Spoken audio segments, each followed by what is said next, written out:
when silence speaks louder than words. Commander Zara Voss pressed her six-fingered hand against the observation deck's cool metal surface, watching the stars drift past like scattered diamonds on black velvet. Her ship, the Harmony's Edge, had been exploring the outer reaches of the Terran system for 3 standard cycles now, cataloging ancient debris and mapping gravitational anomalies. The Kilari Exploration Court had sent her here because old records suggested this system once housed intelligent life, though no one expected to find anything after 500,000 years. Commander, Navigator Thix clicked from his station, his insectoid mandibles vibrating with excitement. I'm detecting massive metal concentrations near the 5th planet. The patterns are too regular to be natural. His compound eyes reflected the soft blue glow of his instruments as data streams flowed across multiple screens. Zara's elongated skull tilted forward, her pale blue skin shifting to a deeper shade, a sign of intense focus among her people. Show me the long-range scans. The main display filled with sensor data, revealing geometric shapes clustered around the gas giant Jupiter. What she saw made her breath catch in her throat. Thousands of vessels hung motionless in perfect formation, each one dark and silent against the swirling orange clouds of the massive planet. The ships varied in size, from small fighters no bigger than shuttles to massive dreadnoughts that dwarfed even the largest vessels in the current Galactic Alliance fleet. Despite their age, they maintained precise positions, as if held by invisible strings. "How long have they been there?" Zara asked, her voice barely above a whisper. Dr. Yola's crystalline form chimed softly as she processed the data. The engineer's translucent body pulsed with internal light as she calculated, based on metal decay and stellar drift patterns, approximately 500,000 standard years. But Commander, there's something strange about the formation. It's not random, it's defensive. Engineer Thix's antennae twitched as he studied the tactical display. The smaller ships are positioned to intercept incoming threats, while the larger vessels provide covering fire. This is a military formation, but they're not facing outward toward potential enemies. They're facing inward, toward the inner system. Zara felt a chill run down her spine. They were protecting something. But what? She turned to address her crew. Take us closer, but maintain maximum shields and keep our weapons powered down. Whatever happened here, I don't want to trigger any automated defenses. As the Harmony's Edge approached the fleet, details became clearer. The ships bore markings in an unknown script, and their design philosophy was unlike anything in the Galactic Alliance databases, where most species built vessels with curves and organic lines. These ships were angular and purposeful, every surface designed for function over form. I'm detecting faint energy signatures from the central vessel, Yola reported, her crystalline voice tinkling like wind chimes. It's much larger than the others, and appears to be some kind of command ship. The energy pattern suggests active systems. Something is still operational after all this time. Commander Voss made her decision. Open a channel on all frequencies. Let's see if anyone's home. She activated the ship's communication array and spoke clearly into the void. Unknown vessels, this is Commander Zara Voss of the Galactic Alliance ship Harmony's Edge. We come in peace. Please respond. For long moments, nothing happened. Then suddenly, every ship in the massive fleet lit up simultaneously. Not with weapons fire, but with running lights and system indicators. The effect was breathtaking. Thousands of vessels awakening from their ancient slumber like sleeping giants opening their eyes. A voice crackled through the communication system, speaking in perfect galactic standard despite its obvious age. This is ORACLE, Guardian of the Terran Defense Fleet. Identity confirmed. Non-hostile exploration vessel. State your species and intent. Zara exchanged glances with her crew. Terran, the mythical species that legends claimed once ruled much of this galactic arm before mysteriously vanishing. I am Commander Zara Voss, Kilari species, representing the Galactic Alliance. We're on a peaceful exploration mission. We? We thought your people were extinct." "Extinction is a strong word," ORACLE replied, and there was something almost human in the artificial intelligence's tone. "Humanity chose a different path. We chose to sleep rather than fight a war we could not win. But we did not choose to disappear forever." "Sleep?"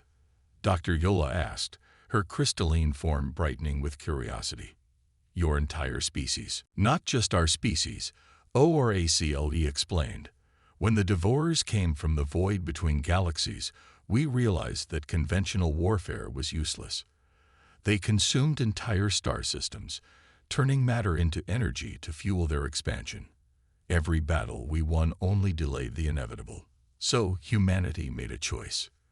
The main screen filled with images, humans in suspension chambers, vast underground facilities, entire colonies entering artificial hibernation.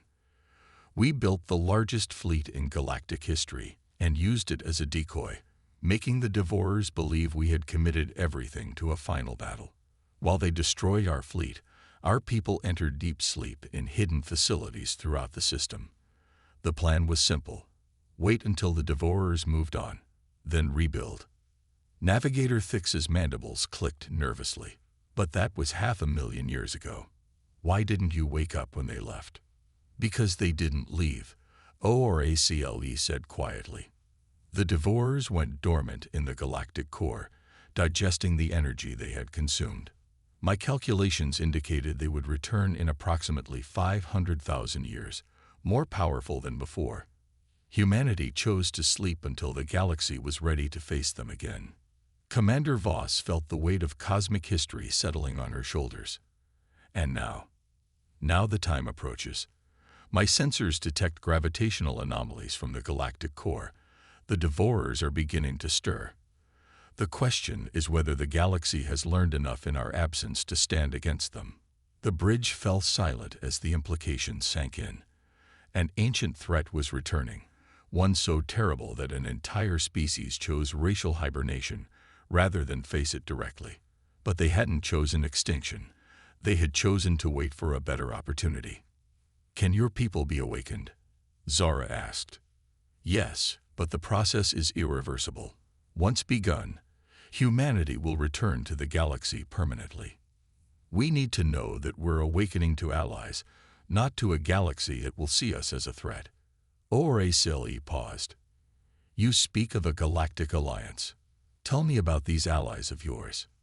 For the next several hours, Commander Voss and her crew shared everything they knew about the current state of galactic civilization. They described a galaxy where 17 different species had learned to coexist peacefully, where conflicts were resolved through negotiation rather than warfare, where exploration and scientific advancement were prized above territorial expansion. "Fascinating," ORACLE mused after they finished. "In our time, most species were too busy fighting each other to unite against a common threat. Perhaps our sacrifice was not in vain. Perhaps you have learned what we could not." "There's something else you should know," Zara said carefully. "The Galactic Alliance maintains strict policies about awakening people from stasis without their consent. If we're going to help revive your people, they need to agree to it themselves." "Understood. I can awaken a small group, volunteers who agreed to be the first to return if circumstances permitted. They can evaluate the current situation and decide whether full revival should proceed." As if summoned by their conversation, alerts began sounding throughout the human fleet. ORACLE's voice carried a new urgency. "Commander Voss, my deep space sensors are detecting something. The gravitational disturbances from the galactic core are accelerating. The Devourers' awakening is happening faster than predicted. How much time do we have?" Thix asked, his compound eyes reflecting the warning lights now flashing across his instruments. "Perhaps 50 years, perhaps less. If humanity is to play a role in the coming conflict, the revival process must begin soon." ORACLE paused. "I'm prepared to awaken the first volunteers. Will your alliance support them?" Commander Voss looked at her crew, beings from 3 different species who had spent their lives exploring the galaxy in peace, now faced with the possibility of the greatest war in cosmic history. But she also saw determination in their eyes, the same spark that had driven her own people to reach for the stars. "Oracle," she said firmly. "Wake them up. It's time for humanity to return to the galaxy. And when they do, they won't face the darkness alone." Deep within the command ship, ancient systems that had maintained perfect vigil for 500,000 years began the delicate process of bringing the dead back to life. The first humans to see the stars in 500,000 years would wake to a galaxy both familiar and strange, where their ancient enemies stirred in the cosmic deep and new allies waited to stand beside them. The age of humanity's return had begun. When humanity returns to the stars, the first human to wake in 500,000 years did so with a gasp that echoed through the revival chamber like thunder. Captain Sarah Chen's eyes snapped open, taking in the sterile white ceiling above her, the gentle hum of life support systems, and the faces of beings she had never seen before, yet somehow knew were allies. "Welcome back to the living, Captain." Oracle's voice resonated through the chamber speakers. "You've been asleep for 487,000 years, 7 months, and 16 days. Sarah tried to speak, but her throat felt like sandpaper. Dr. Yola approached, her crystalline form glowing softly as she offered a cup of water. "Take it slowly," the alien engineer said, her voice like musical chimes. "Your body needs time to readjust." As Sarah sipped the water, she studied the faces around her. Commander Voss stood with obvious respect, while Navigator Thix kept a respectful distance, his insectoid features somehow conveying both curiosity and concern. These beings were nothing like the hostile aliens humanity had fought against before the long sleep, yet everything about their posture suggested they were friends. "The Devourers," Sarah managed to croak. "Dormant until recently," Oracle replied. "But they're stirring. The galaxy needs to know what humanity learned before going to sleep." Over the next few hours, more humans were carefully awakened. Ambassador James Rivera, chosen for his diplomatic skills. Dr. Elena Vasquez, their foremost expert on devourer biology. Engineer Tom Mitchell, who had helped design the fleet's most advanced weapons. Each awakening was a small miracle, consciousness returning to minds that had been still for longer than most civilizations had existed. As the humans recovered, Commander Voss briefed them on the current state of the galaxy. The Galactic Alliance was a confederation of 17 species, each contributing their unique strengths to a peaceful coalition. The Kilari were master explorers, the crystalline Zorans were unparalleled engineers, and the hive-minded Thixians were incredible navigators and strategists. "No wars?" Ambassador Rivera asked incredulously. His dark hair had silver streaks now, a side effect of the revival process, but his diplomat's instincts were as sharp as ever. 17 different species, and you've managed to avoid major conflicts. "Not without effort," Commander Voss admitted. "We have disputes, disagreements, even heated arguments in the Council. But we learned something from studying the ruins of ancient civilizations, including yours. Unity is stronger than division." Captain Chen examined the tactical displays showing current Alliance fleet compositions. "These ships are impressive, but they're built for exploration and peaceful contact. What happens when the Devourers return? That's what we're hoping humanity can help us understand." Thix clicked from his position at the navigation console. "Our records from that era are fragmentary. We know the Devourers consumed entire star systems, but we don't know how they fought, or what their weaknesses might be." Dr. Vasquez stepped forward, her scientific mind already racing. "The Devourers aren't really alive in the way we understand it. They're more like cosmic parasites. They convert matter directly into energy, growing stronger with every system they consume. Traditional weapons are useless because destroying their physical forms just releases the energy they've stored. Then how do you fight something like that?" Dr. Yola asked, her crystalline form shifting colors as she processed the information. "You don't fight them," Sarah said quietly. "You deny them what they need. The devourers require massive amounts of matter to fuel their reproduction cycles. Humanity's strategy was to evacuate entire sectors, leaving them nothing to consume. Engineer Mitchell nodded grimly. We called it the Scorched Galaxy Protocol. If they couldn't feed, they would go dormant again. The problem was that it required perfect coordination between all inhabited worlds, something the galaxy wasn't capable of back then.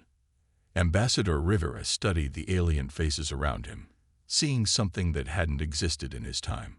But now you have the Alliance. 17 species working together. That's the coordination we never had. It might be enough, ORACLE interjected.